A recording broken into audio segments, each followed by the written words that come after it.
I don't feel like myself. And the next kind of sentences are, well, of course, because you're having hot flashes and you're not sleeping well, and going back to the physical symptoms. And I'm like, no, there is something far, far deeper going on. Welcome to the Wild and Finally Fucking Free podcast show. This is a space where truth talking gets real, behind the scenes grit of the future humans is laid bare, and we are celebrating and sharing the real raw stories of change agents, neurosparkly people, the witchy wild women, the deep feelers, the unapologetic sensors, the status quo challengers, and the huge-hearted healers and helpers. And guiding you through this wild ride of entrepreneurship and full heart-led contribution to the world is me, your host, Kylie Patchett, aka KP. I am a proudly neurosparkly, natural-born status quo challenger, and I thrive on helping disruptors, rebels, and revolutionaries find their voices, amplify their message into the world, and harness their raw potential, alchemize it into unleashing your full potency. Not only will I be sharing the behind the scenes of some of the most amazing, most status quo challenging thought leaders, I'll also be lifting the veil behind my own business. In 2024, I 18x'd my monthly income. Still blows my mind to say that. And this year I am leaning into how joyful and fun it would be to shift from 6 figures to 7 figures in a quantum shifting year. All through leading from my full unapologetic voice, my unleashed potency, and with my big, wildly lit up heart leading the way every single step of the way. So we are going to share the mess and the magic, the tea on identity shifting behind thought leadership. So together with my guests, I am going to be sharing the mess and the magic, spilling the tea on the identity shifts behind stepping into thought leadership, breaking the ties that bind us, unlearning old patterns, and reweaving brand new ways of living, loving, learning, and leading. We're here to break boundaries, reimagine what's possible, all while collapsing timelines and leading with joy, love, and our fiercest wild woman selves. This is not just a podcast. It is a rebellion. It is a revolution. It is an invitation to join the Mad Hatters collective movement. And by Mad Hatters, I mean all the colourful, creative, gorgeous, world-changing, out-of-the-box humans out there. If you've ever longed to be wild and finally fucking free, this is your sign to lean in. Let's get started.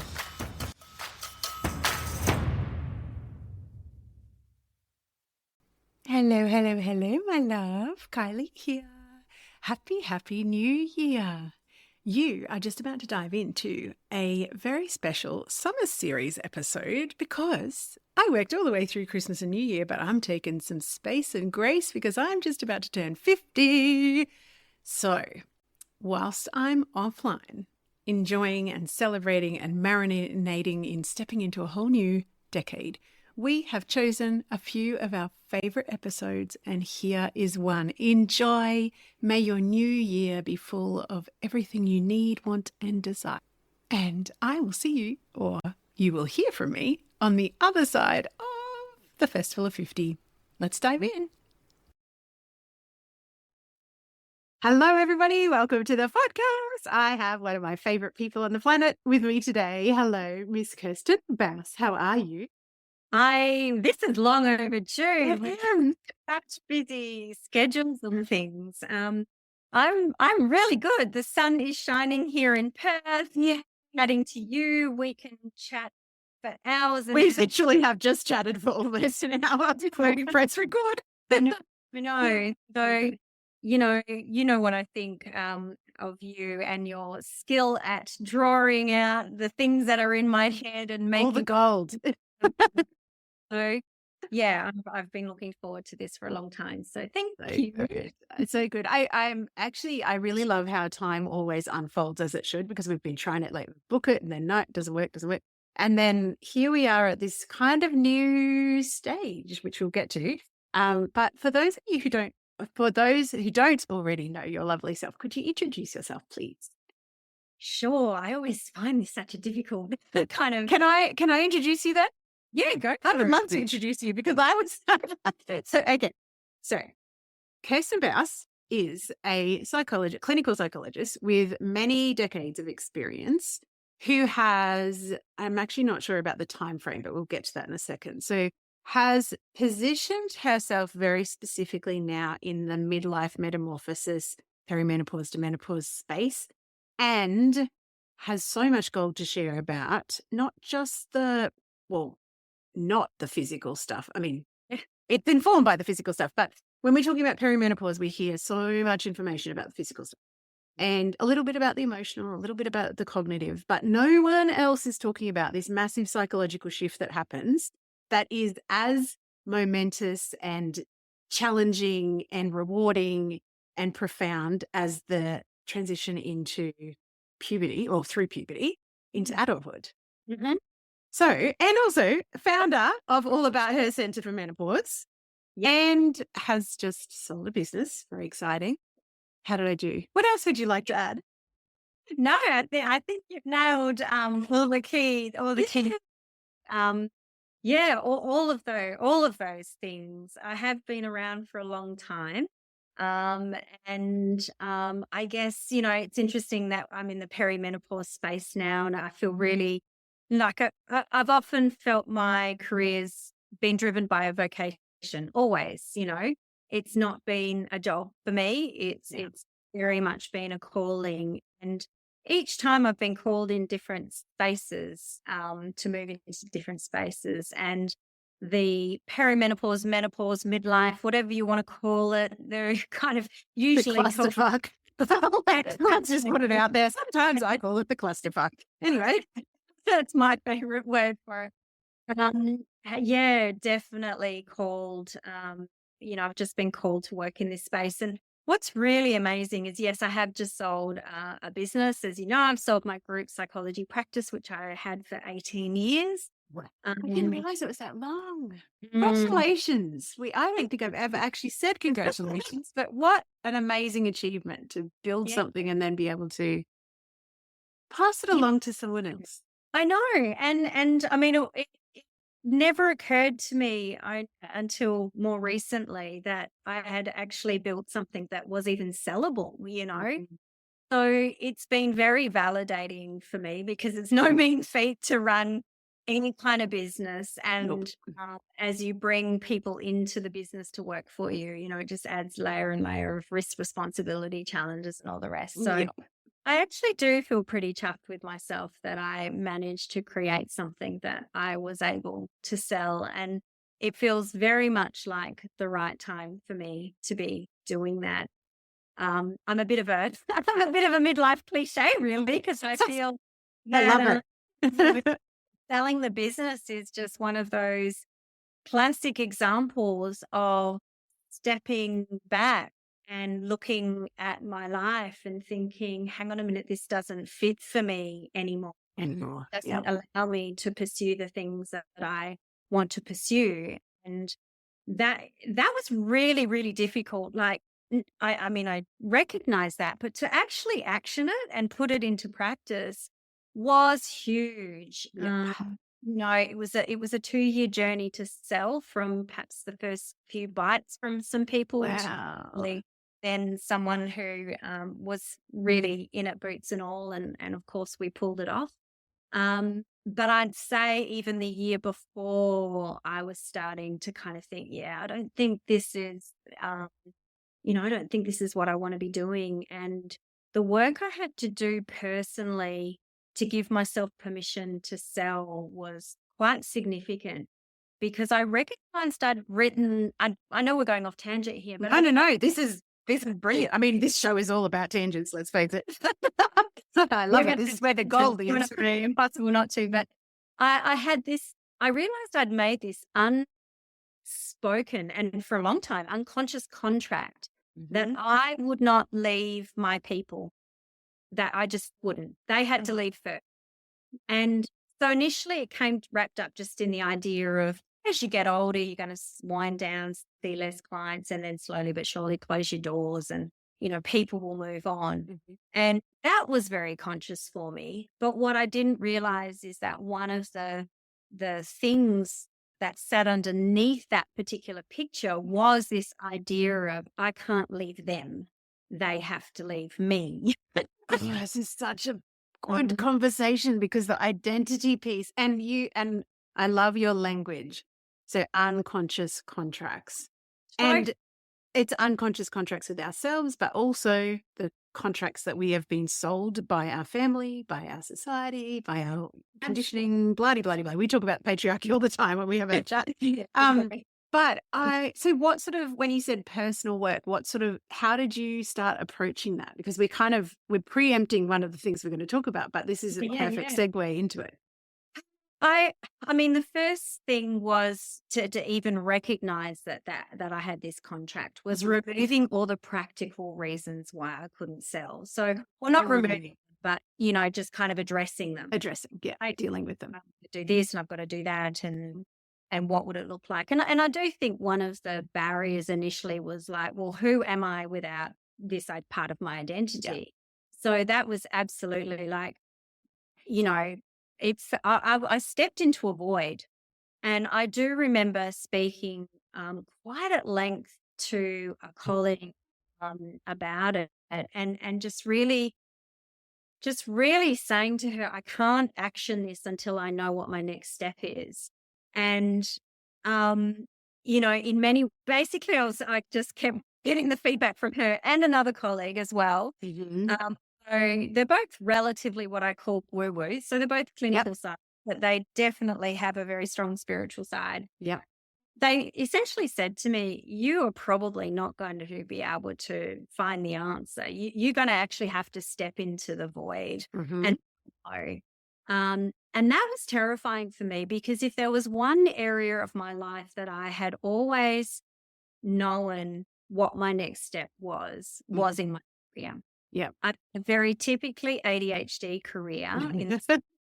Yes, I've had my group practice for 18 years. Yes, I've been a psychologist for 28. But the diversity within that is huge. And I would find that I would master something. I'd kind of want to learn something new. I'd dive in. It became absolutely everything I was obsessed with. I'd do it quite a substantial period of time. And then I would start, it was not so much that I got bored. I would just start to find a new interest that was really starting to kind of be of bigger magnitude to me, and then into that kind of space. And that happened throughout my career. So as I said, I've always known where I was going before I had to let go of something. Yep. And this was just, it really was a void. And I remember so many times saying, I just can't do it. I just can't sell the business. I can't, because what would I do? And at that stage, I'd had a really tricky period of time, which, for quite a long time.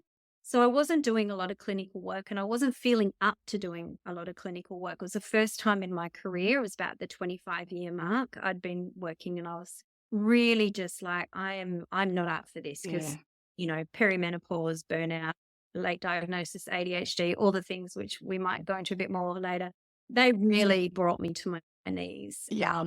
They shit show, clusterfuck, all those I'm relating hard. All except the bit about keeping in a profession for the longest. Anyway, everything else. And so for me, I didn't even have the sense of, oh, well, if I don't really know what I truly, truly want to do, I can fall back on my clinical work, because I actually didn't feel as though I was in the headspace to do it. And again, that in itself floored me, to get this far into my career and think, I am not able to do this in the way I want to do it, in the way I've done it. I also didn't want to, which was really confronting. It was hang on a minute. Ridiculously disorienting period of time. And I sat in that space, I reckon, for a good 18 months. It wasn't quick. And, it was a real struggle. And for me, I kind of got to the point where I had no choice but to make the decision. And making the decision, though, also didn't mean it happened straight away, because it's not easy to find a buyer and go through all of that kind of stuff. So I guess once I made the decision that I have to sell, I don't know what the hell I'm going to do. I just have to trust that it'll work out. Mm. I will find a way. Even if I'm stacking shelves at Coles with alongside my 17-year-old son, okay, this is what we're going to do. Yep. Nothing wrong with stacking shelves, but it's certainly not something that I thought I'd be doing at, what was I then? Wasn't part of my expectation. Although, geez, I fantasized about it at times. It sounded so much simpler. I guess everything kind of just unfolded from there, once I made the decision. But I still didn't know what was going to be the other side of the decision for a period of time. And then as I allowed myself to ease into that and remove that kind of barrier, it's like, okay, I just have to take the dive. That was then this unconscious contract really emerged. And logically, I knew my psychs and my admin would be fine. Yeah. They'd either stay because it worked well for them with the new owner, or they were more than capable and in demand to do. Then they're not going to be homeless and not able to put food on the table at home. And I knew that, but it still just did not feel okay to breach this contract. It felt like I was really letting them down to pursue, to pursue my own interests, which just somehow felt so outlandish and self-focused. And, it's, I love that word, outlandish. But it does, doesn't it? Because I remember thinking to myself, oh my God, I've never been so selfish before in my life. And it's like, there is actually a difference between selfish and self-led, self-directed, self-loving, self-compassionate, like that. They're two very different things.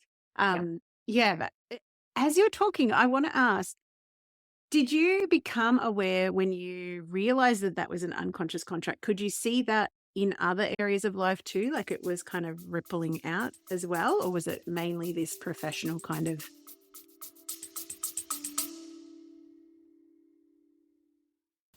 Hey gorgeous, we interrupt this gold for a delicious invitation. If your whole body has been whispering more lately, more voice, more truth, more satisfaction, more clients of the soulmate variety, more cash, more you, then this invitation is for you. Potent, my sister mind is officially open. This is my high touch, holy fuck, I'm ready sister mind for rebels in good girl clothing who are done outsourcing their power and diluting their magic to fit into someone else's business formula. If you have been craving a space where your strategy, your voice, and your energy all get to be offered, honored, refined, and amplified, this is it. Inside of Potent, you'll get my eyes on your business every single week, copy mentoring, and that is for brand copy and content storytelling that turns your truth into client catnip, energetic recalibration that helps you unhook old learned limitation patterns, keeping you quiet, not being seen, not being heard, real-time, high-touch, one-on-one coaching that actually sees the bigness of your vision, and the kind of sisterhood that does not flinch when you show up in your full, messy, brilliant, phoenix rising from the ashes glory. This isn't surface level support. It's deep, potent, paradigm shifting work that changes who you are as a woman in business and a woman in life. We start in August. Early open access is open right now. For the month of June 2025, inside of this early access open doors period, you will receive juicy bonuses, extended payment plans, and access immediately to my entire library of storytelling gold. You'll find all the juicy details at kyliepatchett.com/potent. And we fill spaces, and there's only 10 of them, and more than likely only 5 by the time you listen to this, because By that time, I will have offered them to the existing cohort, the beautiful original OG circle. We do actually take applications on a first come, first served basis. So come and apply, and let's get back to the magic of the episode.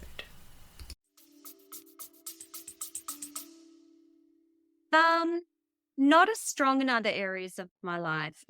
I've always referred to myself as a no stone unturned person. Ah, I like it. And that means that I do turn every stone that I possibly have the ability to turn. Mm-hmm. And then I get to a point where if there's no more stones to turn, I can walk away from things quite easily. Mm-hmm. I'm not someone who would look back with regret or, I should have, I could, because I've usually exhausted anything that was within my reasonable power to do instead of whatever the decision was. So yeah, it plays out in the sense of having to turn every single stone. And I know people might bow out, check out, whatever before I would in the same scenario. But I haven't stayed in scenarios, beyond what was tenable. Yeah. Gotcha. It's very interesting, isn't it? I want to go back to the late. So, how on earth, when you find yourself at the intersection of burnout, perimenopause, and late diagnosis ADHD? First of all, how the hell do you tease them apart? Because it feels like all of those things overlap. But what was that process like for you? And I'm guessing, well, I know that this personal clusterfuckery that you went through has really informed your calling to this particular type of work. And also, actually, what I want to mention before you answer that is previously, as part of your kind of working with different cohorts in terms of psychology, you've also worked through the transition into motherhood, which I always find fascinating because to me, it's like the identity shifts, like the forks in the road, the changing of the way you see yourself and the perspective and self-identity. So yeah, I just wanted to mention that. But anyway, the triple threat of Yeah. Wow. I mean, look, my story is that I was burnt out, I think at the end of 2017. And I remember telling my then husband, I'm really burnt out. I've got to do something differently next year. I just can't keep going like this. Unfortunately, he decided in the January of 2018. his answer to that very helpfully was that was to check out. And so, there was no opportunity, I guess, for my burnout to have.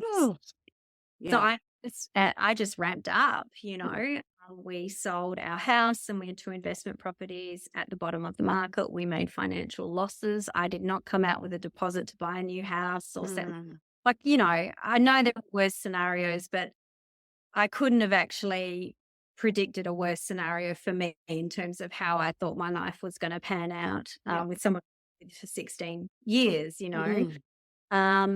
So yeah, I did what I do, which is work really, really hard and managed to kind of hang on. Then of course COVID hits and that's mayhem for most, for everyone. Yes. Mayhem in the practice as well. Yeah, of course. Demand for mental health services and things. But while the demand's going through the roof, lots of people are leaving and setting up telehealth solo practices. Yes, of course. So that really, I guess, that whole picture of working my ass off and then having problems I couldn't solve as a business owner because they just were unsolvable, really, really kind of did bring me to my knees. Yeah.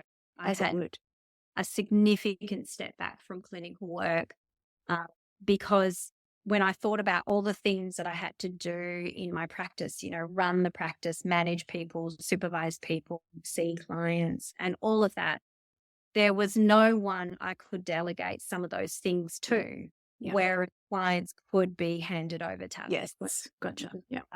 So not only did I need to do that for my own well-being, I'd not been impacted my mental health had not been impacted by client stories and client distress ever in my career. Mhm. I would say that was still the case even then.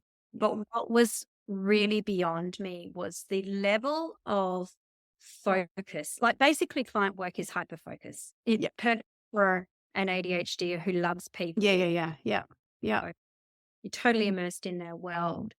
But I was not able to give that because I was burnt out. So I wasn't able to be immersed in the world, and that just was taking its toll. So it's not that I'm heartless either, but it's not been the stories that took the emotional toll on me.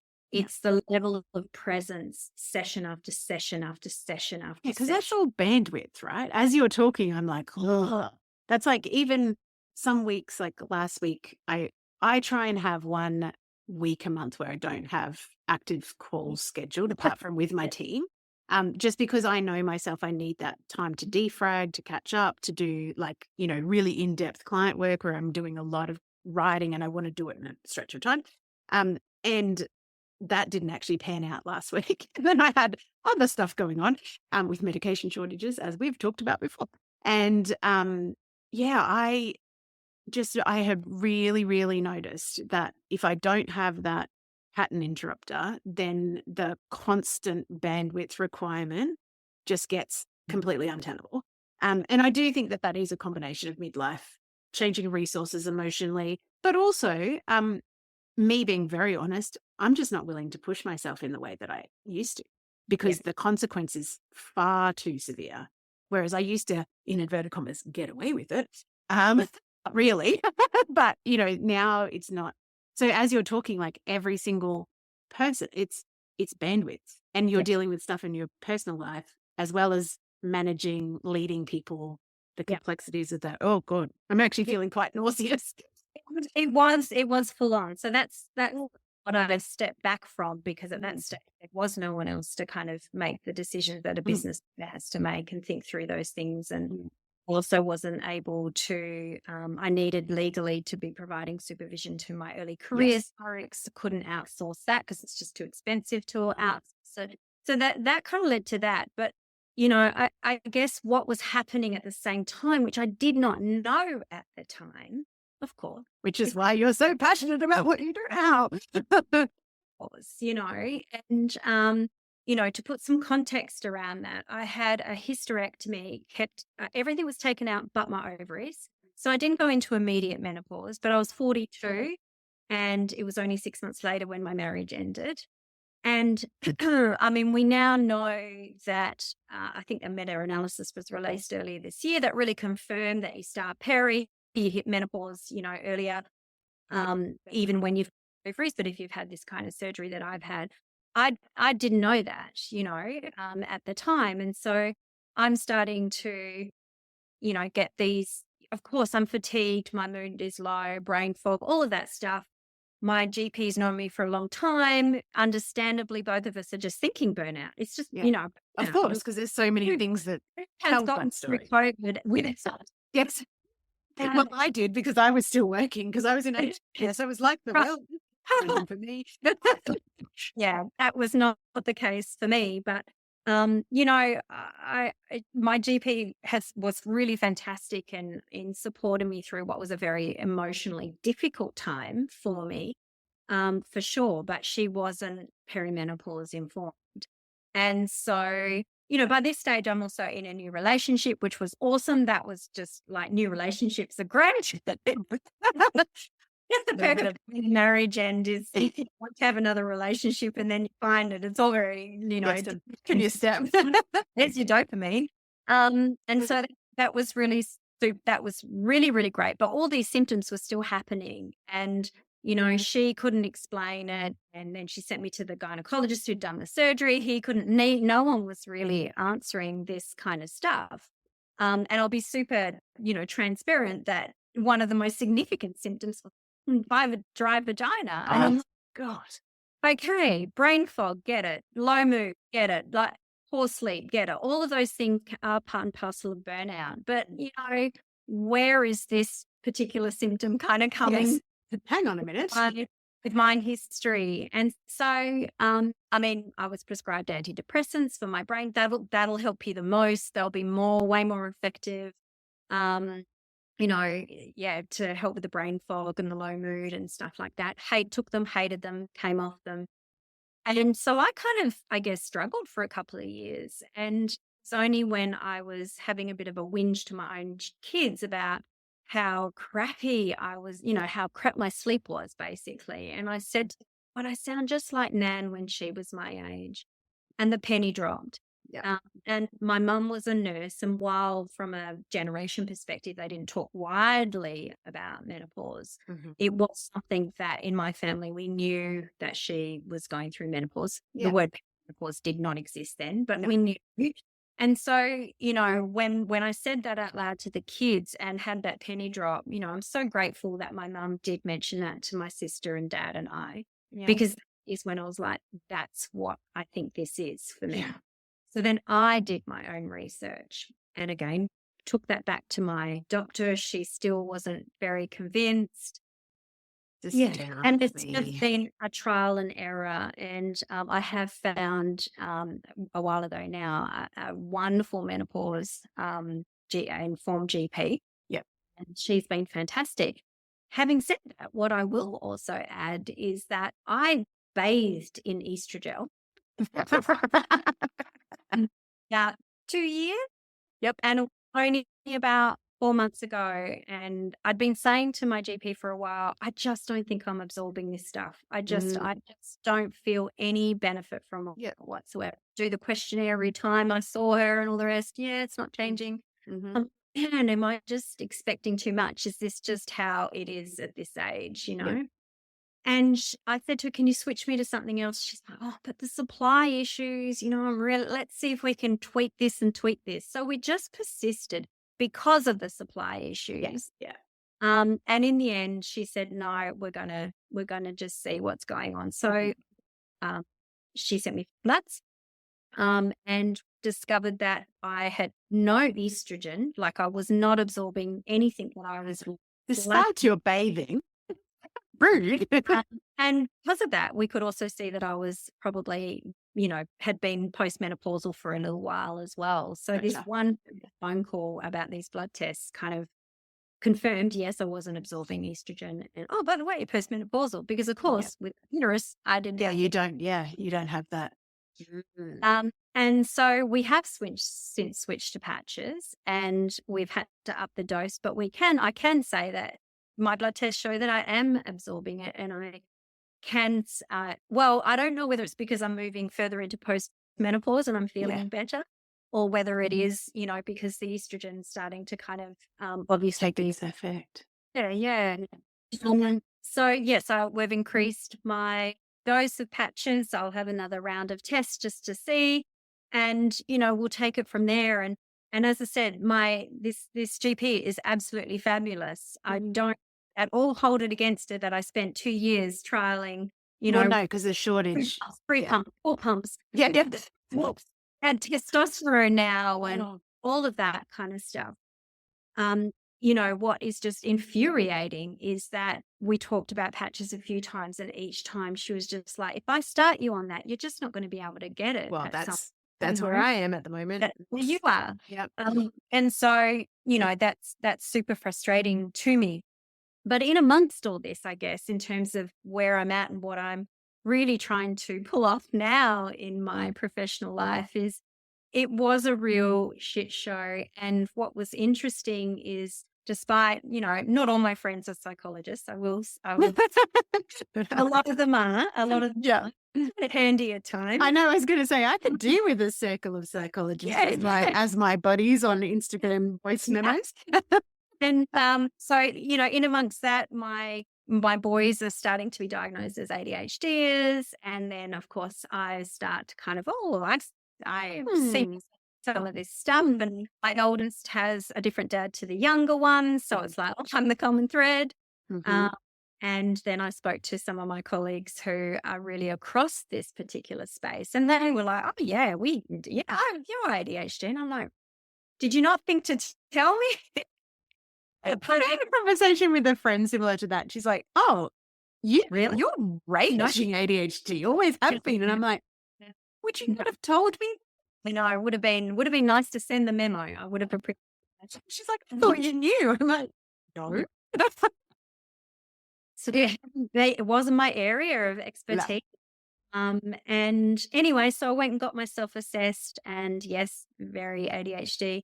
But it probably took me about a year to really accept it. And I guess that's because I am that typical picture, like yourself as well, where when you've managed to forge what you consider a successful career, and it's wrapped up in now 28 years as a psychologist, 18 years as a group practice owner, like that on the outside doesn't necessarily paint the picture of an ADHDer. Nope. You have to drill down, and when you look within the 28 years of my career, and then the 18, you know, you can see all the things, the different things that I've done. Yeah. Because I need novel and interesting things to dive into and get very, very obsessed about.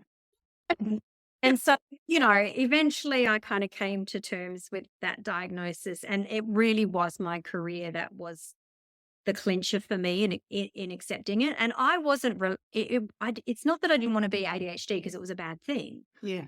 I was actually like, oh, I don't want to be, you know, jumping on a bandwagon, and, you know, which I don't think that way anymore at all now. But like even generally about a bandwagon. Yeah. At the time I was like, oh, you know, is it being overdiagnosed and all that kind of stuff. But when I really sat back and thought about particularly my career, and then I also realized, again, this is where burnout's super confusing, because I was a reasonably organized woman at home when I was married. I did the lion's share of everything. Yeah. I'd be years and years into being a single parent. I'd think, why can my kids are on the same freaking schedule to my house. Why can I not have food in the fridge ready for their next school day when they come home to me?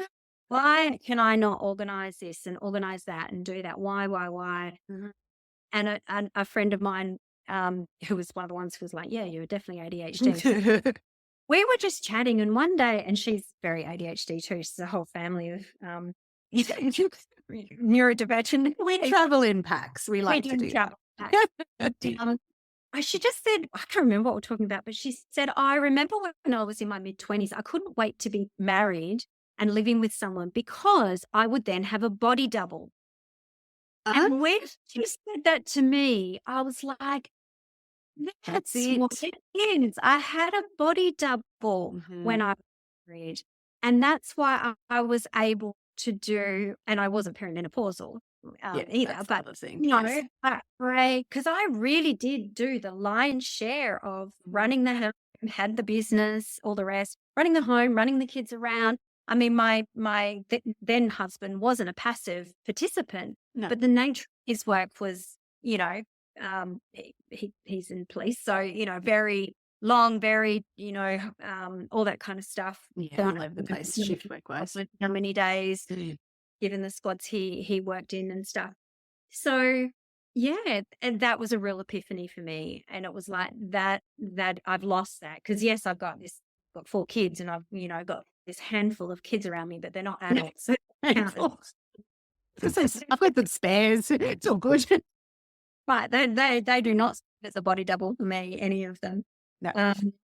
So yeah, that really also really kind of explains something that I hadn't been able to explain previously. So, you know, through all of this, I'm going through this massive internal shift of, I don't think I want the business anymore. God, who would I be? Who am I if I'm not this? All the questions.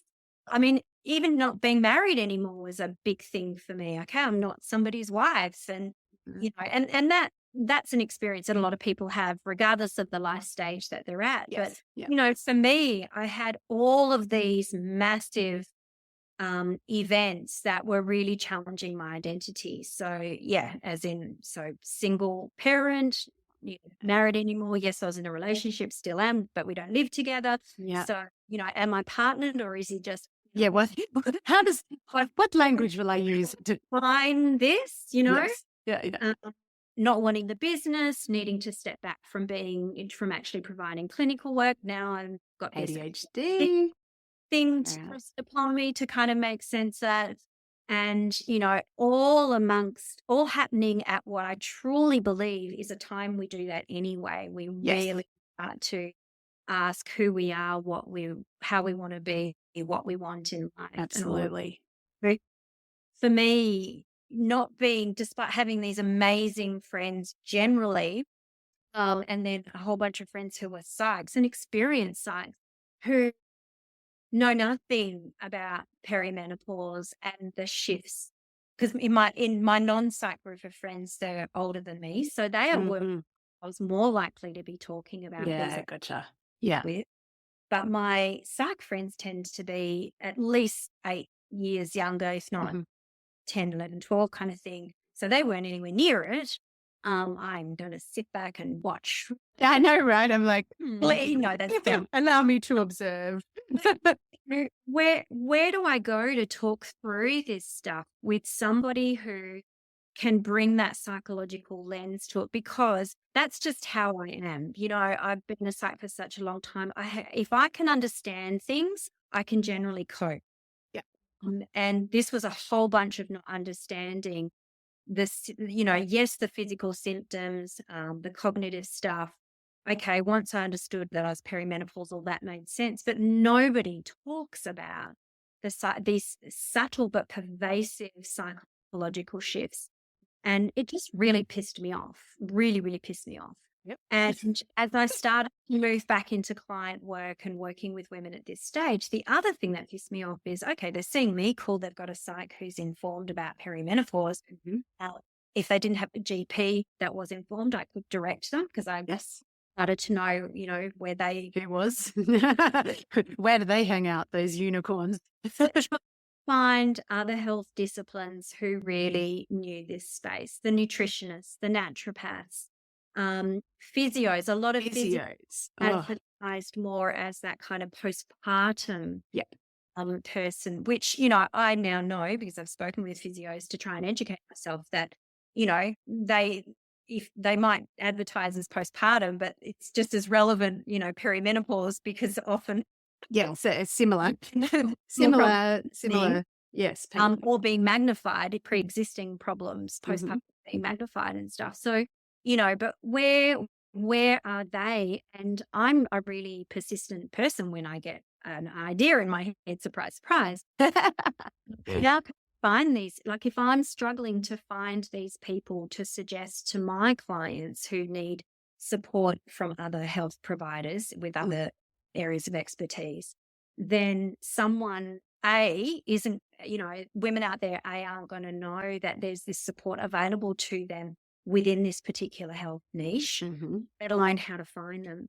Because one of the narratives, and I have lovely GP colleagues, menopause informed GP colleagues. I have a lot of time for them, but you know what I'm going to say because I've said this to you. Yep.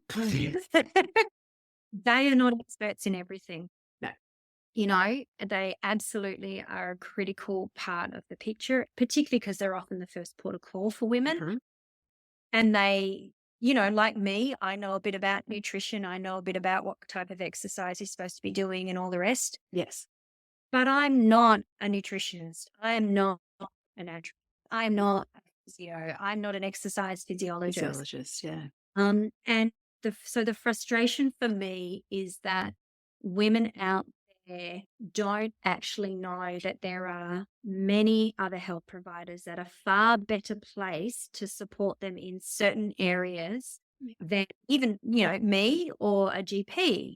And the evolution of this delightful experience of menopause presents you with a range of symptoms that evolve and change over the years that you're going through it. So what you need in the beginning is probably a bit different to what you might need in the middle. Definitely. Wait, not the middle, because you don't know. No, you don't know until you're at the end. Yes. And so for me, it was just like, I have to do something about this. I have to somehow find a way to educate women out in the community that there's lots of other things that can support them to help them on their journey through this life stage, it isn't just about seeing your GP, although if that's the pathway you want to take, they are a critical, like if they're they're great. Yeah. If they're not, then it's If different. they're not, you're probably going to be told completely inaccurate Yeah, information. let's not even go there. I certainly wanted to find psychologists, who worked in this space. And so apart from the education that I really want to kind of be, screaming from the rooftops about the support that's available, beyond the obvious, I also want to support those health practitioners, be able to, stand in their authority and their expertise. And I want them to, it's like Tinder. Yeah. Swipe right. I don't know. Is it left or right when you like someone? I go, whatever. But I want them to be able to find one another more easily. Yes. And that's why it's like, okay, this is just what I have to do. I have to set up this platform. I want it to be national.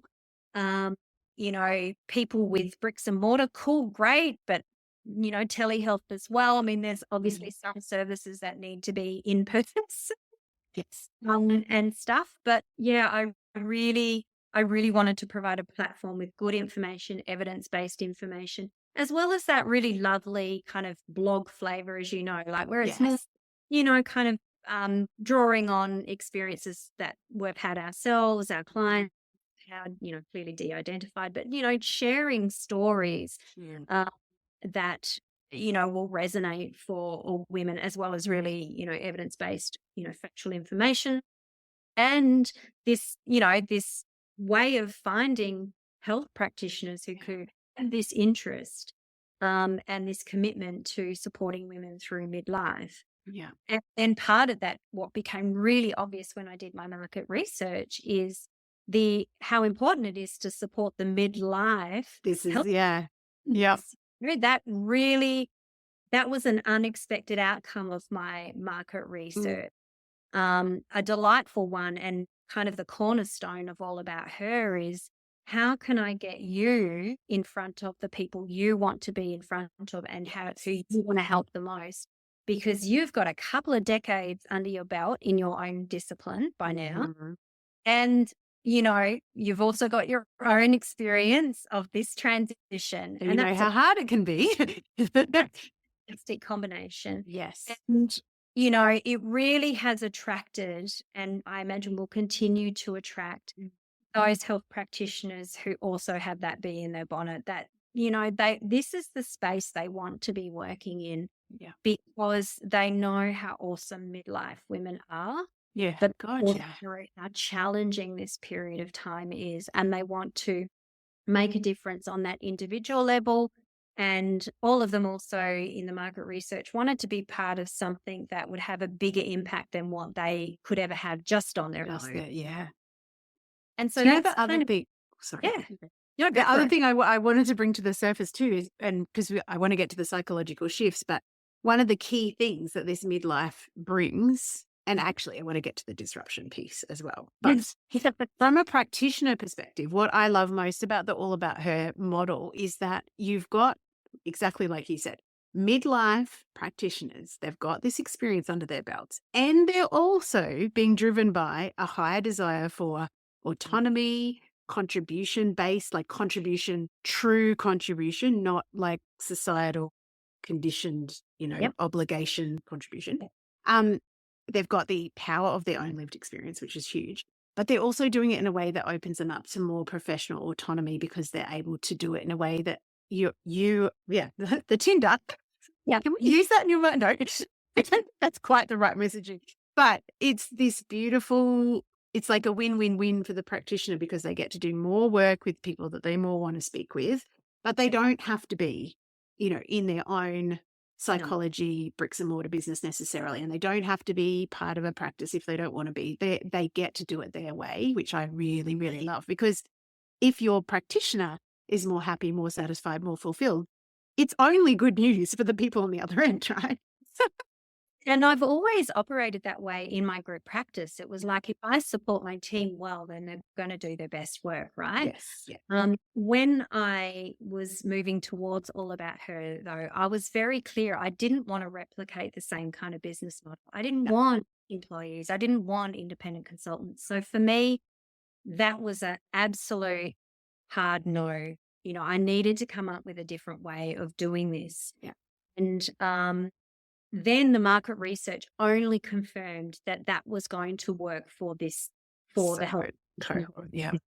life as well. I don't set their fees. I don't set their cancellation policy. I don't set their work hours, their days, none of that. They tell me how they want to work, and we support that. Now, I was saying earlier, I see clients on Wednesday and Thursday. So if a client wants to see me on a Monday, I'm sorry, I don't work then. Nope. That is what they get to say to me. So I guess the downside is, if they had a million inquiries from clients who wanted to see them on a day they don't want to work, well, then I can only help them so much in terms of getting the right people in front of them. But, again, it's a very transparent process as well. I'm really upfront. We're gathering data because we're still quite new, but we're really trying to gather the data and inquiries and, all the kind of SEO stuff. Yes. You can get, that I can pass on to them, so that they're in positions to make decisions about whether they want to continue, whether they're continuing or whatever they're doing, or whether they want to tweak things or whatever. It's really very, it is absolutely choice. And you mentioned before contribution versus, that's not from obligation. And what's really interesting is, the current members all have other clients that I'm sure they love working with. I have no doubt. Yeah. What is really beautiful about, I guess, All About Her is that I know that this is the work they want to be doing. Like, they've put their hand up for it. And, so it is very much coming from a place of this, not just I want to work with anyone. I want to work with this type of, or this kind of person at this life stage. Yeah. So powerful. And it is so powerful. And it's really cool to support them to do that, and it's really cool building something and creating something that I can have that confidence that is, for the clients, the potential clients, that they're going to be sitting in front of someone who really, really wants to be working on these life stage issues. And sure, we're not compartmentalized, so we bring all of ourselves to, particularly in the therapeutic kind of space. It's not that they can't talk about stuff that doesn't seem related to this stage of life, mind you. Everything is related to this stage of life. But it's exciting, and I'm really looking forward to. I know we're only in September now, and I'm going to talk about next year, but it feels like the end of the year is fast approaching. Oh, as soon as August hits, I am talking about the next year. So you and me, I'm really excited to go into next year with, a lot more clarity around how I can best support people, and really wanting to build the professional community. I just love catching up with my members. It's a really significant part of the model. Yes. Is those kind of relationships that I have with each of them, and that they've built with each other as well. Yeah. And I love the fact that, because every time I talk to you, I know that supervision is part of the psychology model anyway, but you always shine when you're talking about getting the best for your team, having them have the most satisfaction. And so you've just transferred it. Yes, it's a different business model, but the same depth of that commitment. And then they get this whole level of education over the top of that, so that not only are they interested and aware as they arrive, but their awareness and their understanding of how you can actually approach perimenopause from a holistic perspective. Because one of the things that I absolutely freaking hate, and we've talked about this ad nauseum, is you go into Facebook groups and there's big groups of menopause, whatever. And someone says, such and such is not working. Or I have a frozen shoulder, and everyone's jumping on the bandwagon going, put estrogen on top of it. And it's like, okay.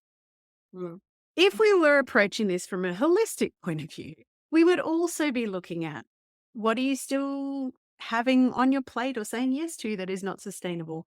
How can you approach the frozen shoulder through understanding how your joints and your lubrication changes as you go through this? And so approaching it from that perspective just means that you're not, I don't know, like this is my biggest bugbear with medicine anyway, is that we are compartmentalized and you see the eye doctor and the heart doctor and the whatever. And it's like, well, we're one whole individual.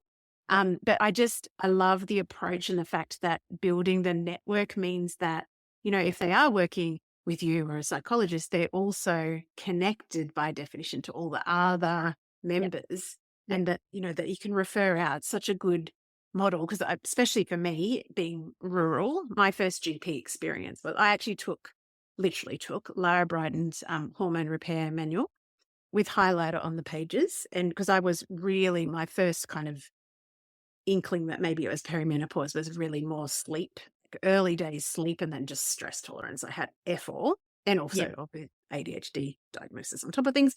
But I took the book with the highlight and I took it to a old male white dude who looked at me and went, "Oh, you're too young to be anywhere near menopause, love. No. You just need to maybe try some deep breathing before you go to bed." And I was like, I am going to throat punch you, my friend. Because rage was a little bit of an issue then too. Surprise. Yeah.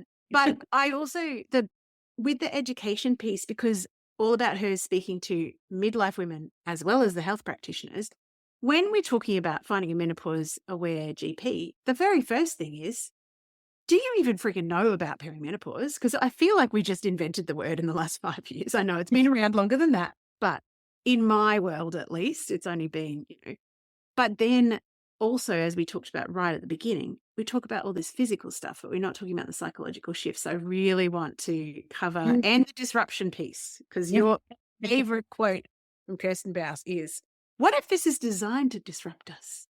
Yes.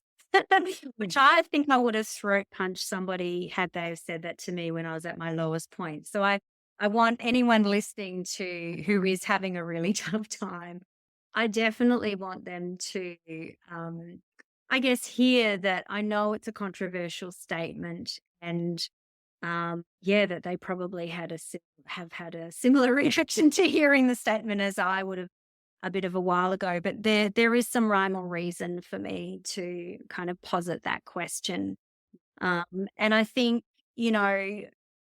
gosh, where do we start with this kind of conversation? But maybe we start with just acknowledging that the many women I know you've spoken to, the many women I've spoken to, this is not just clients, friends, colleagues, my hairdresser, everybody I come into contact with. my one guaranteed topic of conversation. They, we all talk about this deeper kind of experience that we're having in perimenopause that, is often just reduced to mental health issues, or the other phrase that I agree with, but is so simplistic is, women lose their confidence during this period of time. And I'm like, okay, yeah, but why? And let's have a look at why. Yes. And let's not answer that with the age-old answer in this narrative, which is because your hormones are fluctuating. Like, okay, don't start the process. Totally get that. Really on board with that. You don't, like, I'm not disputing that by any means, but it becomes a circular argument. She loses her confidence. Why? Because of hormones. And she, it takes us nowhere. And yet the most common kind of phrases that I've heard across all that range of those varied groups of women that I've spoken to are things like, I don't know who I am anymore. You don't feel like myself. And again, I've seen some messaging recently about that particular phrase. I don't feel like myself. And the next kind of sentences are, well, of course, because you're having hot flashes and you're not sleeping well, and going back to the physical symptoms. And I'm like, no, there is something far, far deeper going on. And, I really, really felt that. And I heard that time and time again when I asked beyond that one question. Like when they said, I don't feel like myself anymore, or I don't know who I am anymore, when you actually sit in that space and are really curious and ask them as best they can, tease it out, talk to me about what that means for you, or what you mean when you say that, you actually start to really get a much deeper picture of what's going on. And so, again, me being me, I turn to the literature. I'm like, surely there's some research. So I started with my own profession because that made the most sense to me, that these are psychological kind of things. Like, surely we've got something to say about it. And very sadly, no, really, really disappointing. But what I did, I guess, I kind of found two sources of information. So one was qualitative research, where essentially perimenopausal women were asked to just share your experience of perimenopause. And yes, there would be that portion of their interviews that were about symptoms, particular symptoms and stuff. But when they were really allowed to continue to talk, that's when you started to see the depth in in what they were sharing. And that research, published peer, academic research, really revealed a number of themes that just time and again mirrored what I felt, mirrored what I heard, what I saw, what was constantly being brought to the table in my conversations with people.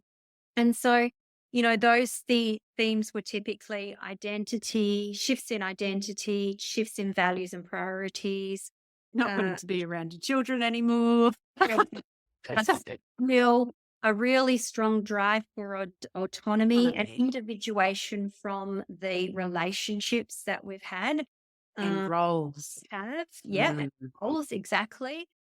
Having to come to terms again with the changing body, a lot of stuff around body, and the fundamental that sat underneath it all was also change. Like this, the big theme that came out was change in all of these areas, and constant until typically post-menopause, And so for me, like, all of that is like, okay, cool. That's what's coming up often. And I was also reading I was trying to find the books that were also speaking to these deeper things, which weren't as many.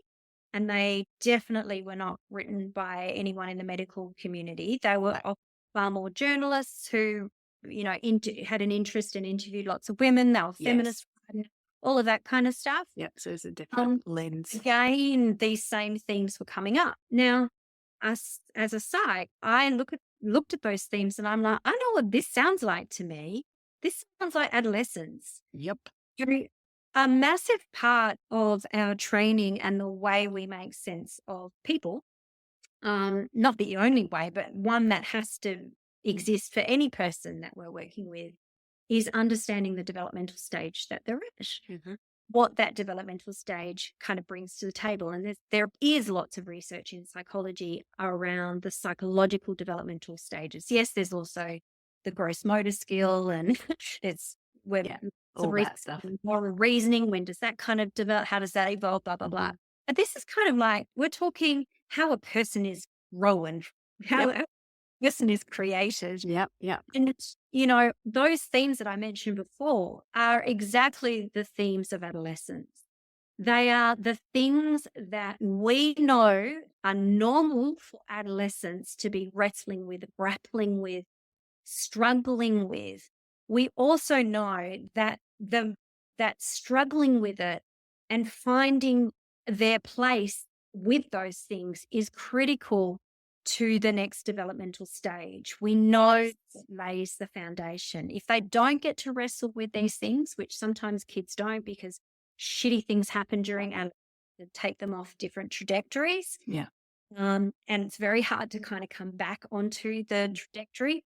So we as a society, we all kind of roll our eyes when we think about being, like, most of us would say, oh God, I never want to be a teenager again. No. How challenging it was. But there's a part where we acknowledge it has to happen. It's normal. It has to happen. It lays the foundation for the next stage. And just because of all of that, it doesn't mean that we dismiss it as a piece of cake. We know it's challenging. And interestingly, the medical community have started to refer to perimenopause as reverse puberty. Now, when they do that, they're just talking about the hormonal kind of picture.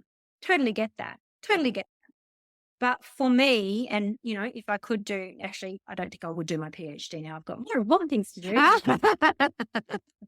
I wish somebody would do their PhD in this, a lot more interest, research in this area, because this stuff that I mentioned before, these themes are evident in the research for perimenopausal and midlife women. They are. That's not made up. What I have done in my mind, just because that's how I roll, which is very an ADHD thing too, you put them into a framework. Make decisions that seem so obvious to you, but aren't necessarily obvious. Even to my other colleagues, when I've mentioned it, they're like, "Oh, yeah, wow." Isn't, like, to me, it smacked me. It really smacked me in the face. And so for me, it so explains the internal upheaval that we are experiencing during this period of life. It totally explains how important and speaks to the significance of it. It explains why can't we make some room for it? We really need to make some space and some room. It needs to be seen as a normal part of, midlife, perimenopause, and an important part that actually will impact us. Just like they say, our estrogen's declining, which puts our bone health at risk and all those things. If we don't do this work, and I can't say this because the research hasn't been done, so it's not that it's disputing it. It's just that there hasn't been, the question hasn't been asked yet. Yes. I know that all the other developmental stages that we have, and again, I'll bring back to perinatal, they're called matrescence, which only is referring to the psychological and the spiritual process of becoming a mother. Pregnancy speaks to and postpartum, speaks to the physical elements of it. Matrescence speaks to the psychological process. And that, again, we know when women do these things, that's part of matrescence, then they are more likely to adjust and make the transition. Exactly. And also, and you did speak to this a little bit before, but I just want to come back to this, like, adolescence thing. In homes and societies where adolescents are best supported through the transition, they are given space, they are given trial and error, self-compassion, more potential tending or, self-care, more rest. And yet, because we have a conditioned, like, this is the way I'm going to be for the rest of my life, even though we're cyclical beings. But, coming back to, like, I always thought I would run a business because that's the way that I always thought it was going to be. And then we come to this transition point, and unfortunately, if we aren't understanding that these psychological shifts are normal, expected, need rest, need self-compassion, need space, then what we can do is make ourselves wrong for putting everything under question, or wrong for being selfish, or whatever. And this is why I'm so bloody passionate about sharing what your message is, because it's like we need to be speaking about this in terms of it is normal, it is developmental, there is stages that you can expect to go through. And so rather than just going slap an estrogen patch on it and off you go, because that only speaks to some of the things and it doesn't work with everyone, and it's not even an available choice for everybody, that if we understand it through the lens of all of the changes, physical, cognitive, emotional, psychological, then we can actually hold space for ourselves and others in our lives that are going through the same transition. It doesn't have to be an either or either. Like, I mean, I do. Yes, very good point. How do we get to adulthood? We don't we're not a child, and then the next morning we wake up at 18 and ta-da, I'm a young adult. There are these really significant, there is this interim stage called adolescence. How do we get to be a well-adjusted mum, as much as any of us can be well-adjusted? And I don't know. I couldn't tell you. You can wake up and be a mum, but it doesn't mean that you've actually adjusted well. It doesn't mean that you're Yes. ready for it in every way that it means, and everything that it asks of you Yes. and how it changes you. And so I do think, and this is where the disruptive kind of phrase comes from, is because I think while I don't want to enforce suffering on people, Yes. I do believe that these developmental stages, and this is just one of them, that they are designed to be disrupted. They are designed to create unease within us because it's none of us like change. None of us, Kind of do, but not this sort of change. change on your turn. Yes, What true. I That's very like is the disorienting feeling of I don't know who I am, and I don't have an anchor anymore. I feel completely unanchored Yes. because I don't know who I am. None of Yeah. us like that. But at the end of the day, it's the discomfort that comes that ideally motivates us to kind of move into this really reflective space and Yeah. co-create who we want to be and how we want to live our lives as much as we possibly can with the practicalities that Yeah, and absolutely. circumstances. Does that mean that I think women should suffer? No. And I think this is where it's not an either or. Sure. I mean, I'm on MHT and finally found something that's Yeah. Well, if I could get it, I would be. I'm postmenopausal as well. But no, I don't want women to suffer.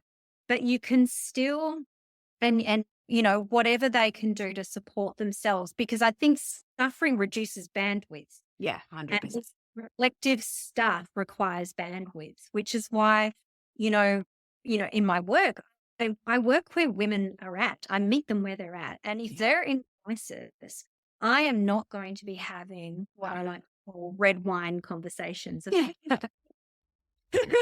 I need to be helping them, get out of the crisis Yeah, and of course. stability. Yeah. Women might come to me and they're not quite so in crisis and at risk and things. So we all of us need to be met where we're at. And therefore, the things we do to support ourselves need to align with where we're at. And Yeah. for a lot of women, that does mean starting with looking at things like MHT. It certainly means, trying to get as much sleep as you can and rest as you can and eat well, probably reduce your alcohol, if not stop, because that just does not go well at this stage of life. There's no practical that we can do to increase our bandwidth, to then do this deeper work. Yeah.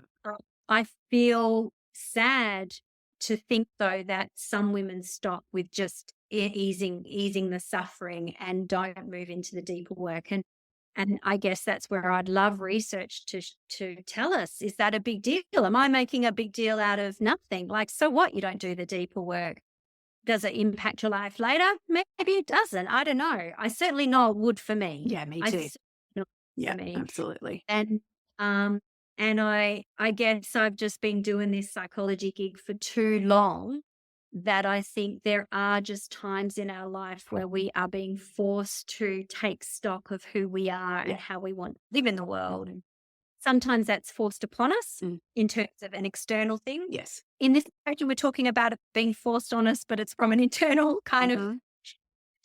And I think people who don't necessarily take stock at the times when the universe, for want of a better phrase, is really saying you should. Here's the invitation. I think those who don't take the invitation, it just pops up at another time, another way, probably not in a great way. That's my hunch. I'm really up that there's no research to suggest that really just yet, but it's certainly, to me, I can't see how this isn't a significant psychological development stage. I just can't. Yeah. When I have enough information from the research that is out there about it, it's like, yep, okay, this is something with a purpose. And the purpose is really about, I guess, working out who you are, who you want to be, how you want to live your life, and finding that sense of self, that clarity around sense of self, and that assuredness in your flawed humanity, Yes. You- Oh my and God, being yes. as okay with that. We all have days where we're not okay with ourselves, but as okay with that more often than not as we can, and taking that into this next half of our lives, third of our lives, whatever, however long we end up living for. Yeah, so yeah, that's the message that I want to get out there. Yeah, it's such a powerful thing. And I think the more that we have these conversations, because my intention behind sharing any story is hoping just to make connections or raise awareness or have people see themselves in other people's, stories. And I think, and we've talked about this before, like I literally was brought to my knees, at this juncture point. And now, what am I now? I'm just about to turn 50 in January. So it's almost 3 years ago. Now I can look back and go, thank God I was brought to my knees, because it forced upon me to really look at what I had the resources to actually want, need, desire, what my essentials were, what my non-negotiable no's were. Like, not available for that anymore. And I have a much more deeply satisfying life that I absolutely believe is setting me up for, the next phase, the next, the next part of the journey, which is not driven by estrogen, which is, all about, as we often say, accommodation and servitude. Like Oh, that's, haven't even mentioned that, and I think the disruption. The purpose is to really go deep and do all the things that we've talked about. And I think at the same time, this, apart from the fact that it's all triggered by this hormonal carry on and all the other thing we can thank our hormones for, Yeah. is that as that hormone of accommodation and servitude declines, which is estrogen for those who yes, know, it has an evolutionary purpose in when we're in buckets so that we care for others, prioritize others. Yep. But as we decline, that inclination to do that, and I'm talking the grind of caring for others. I'm not talking, which you referred to before, about that kind of desire generosity. from a place of generosity. Mhm. As that hormone declines, it does give us, I think, a bit of a kick, a bit of courage, a bit of fieriness Mhm. to actually start to implement the things that we want. And we start to move from a place of, I have to be this way, into, well, hang on, this is how I want to be, and this is what I want to do. And I can do it just because I want to. I don't. Yeah, there's no actually rules against that. Hang on a minute. What? Yes. Usually we have to find the justification for things, I think, as Yeah. women. And I think it helps that losing the estrogen helps us, somehow provides a foundation for us to be more comfortable in asserting ourselves and our Absolutely. Yeah. not our needs. Yeah. And so, yeah, this is the concoction, the recipe of this stage of life. And wouldn't it make a difference to the narrative when we're always talking about how cool would it be if we could change the narrative about AIDS, for example? For women? Yes.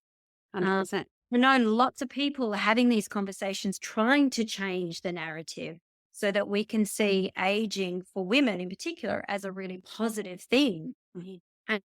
And I feel that this can be part of that conversation. Yes. And it only just kind of makes that shift in perspective more robust, it gives it more substance. Exactly. Yeah. As we're talking, the other thing that I haven't got time to explore fully, but something that I just want to kind of earmark probably for the next episode is that when we are talking about we are estrogen driven to date, mate, procreate, and then take care of our young. That is just a fact. When the estrogen starts to fall and that accommodation, like the veil starts to fall, and you find yourself looking around going, what the fuck was I doing? Which was my experience. I know not everyone does that. The thing that naturally came to be for me was questioning the roles and responsibilities. Like, hang on a minute. Who did make this my job? Yeah. Who did say that I had to do this? Who did have the unconscious contract, to come back to what we were originally talking about.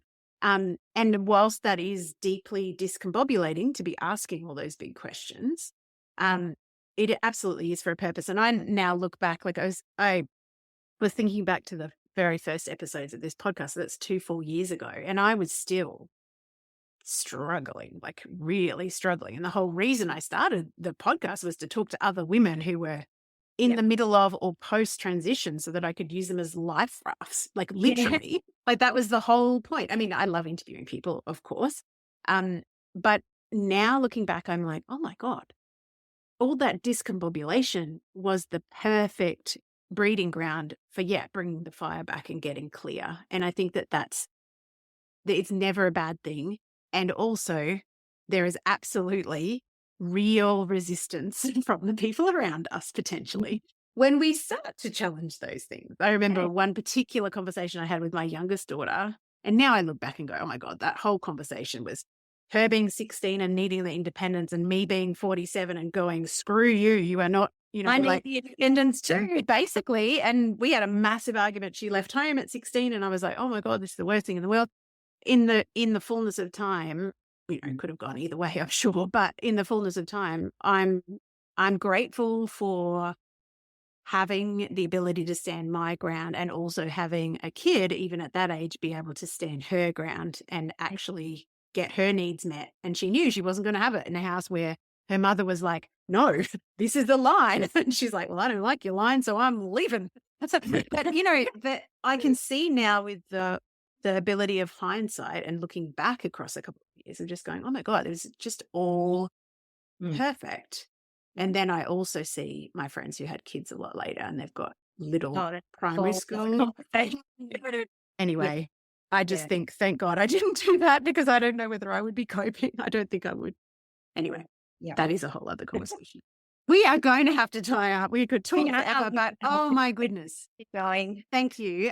Now, where can we find all about her centre for both the midlife clients, and also if there's health practitioners out there going, hang on a minute, some of this is speaking really loud to me. The website is allabouthercentre.com.au. We've got 2 Insta accounts, so All About Her Centre as well as the Midlife Psychologist is mine. And I'm also on LinkedIn as Kirstin Bouse. So I do think people seem to find me there as well these days. Yes, they do. They do. And you've got lots of podcast episodes and a really good blog and heaps and heaps of resources. So yes. So Brilliant. Thank you so much. I'm so glad. Good timing. Congratulations again.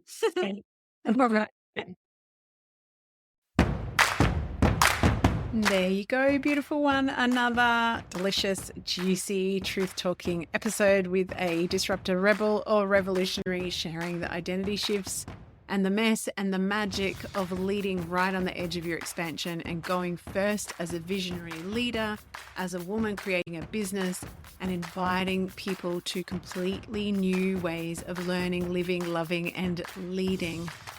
It is not lost on me that you have invested your time and your energy in listening to the show. I am so grateful for your beautiful heart, for the work that you do in the world. And I know that if you're here, you are more than likely one of what I call the Mad Hatters. So the quirky, colourful, creative, out of the box, often neurosparkly, paradigm shifters and thought leaders. So I'm so grateful that you're here. If you loved this episode, which I'm sure you did, please do me a favor and share it with someone else who needs to understand that their quirkiness and their full unapologetic self-expression is more than enough, and in fact is the secret sauce to growing a wildly successful, abundant, nourishing, sustainable business. So here is to us, the Mad Hatters, the crazy out-of-the-box people saying no to old paradigms and inviting into the new. And if you'd love to go the extra mile, please make sure that you subscribe on the platform that you're on so you never miss an episode. And hey, it would be sweet if you would leave us a 5-star review. It means the world to us, and it helps us get this truth talk and this magic and this power out to even more Mad Hatters. So have a beautiful day, and I will speak with you next week.